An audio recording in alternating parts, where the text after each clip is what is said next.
আমি জানি না এই সংসারে আমি কোনো পুণ্য করেছি কিনা।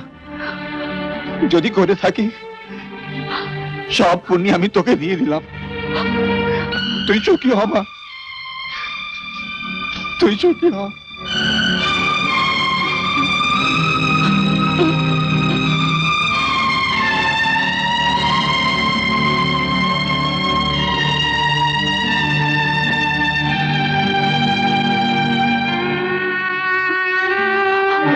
না, তুমি আমাকে ছোঁবে না।